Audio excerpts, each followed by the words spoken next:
గూట్ల రాయితీ లేనోడు ఏట్ల రాయితీ ఇస్తున్నాట. ఆంధ్రప్రదేశ్ ఉప ముఖ్యమంత్రిగా ఏమైనా చేయగలిగితే, ఏమైనా పీకగలిగితే అక్కడ చేయి.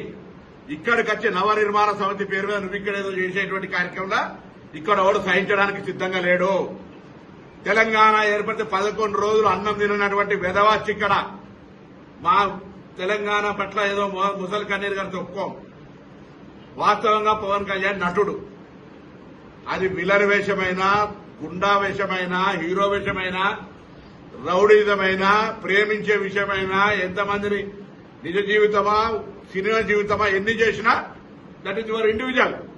ఈ రోజు కూడా తెలంగాణలో రెచ్చగొట్టేటువంటి విద్వేషపూరితమైన వ్యాఖ్యలు మాట్లాడడం ద్వారా తెలంగాణ వాతావరణాన్ని కలుషితం చేయాలి అనేటువంటి రేటు ఫిక్స్ చేసుకుని భారతీయ జనతా పార్టీ తోటి తెలంగాణలో ఈ నటన స్టార్ట్ చేసిండు.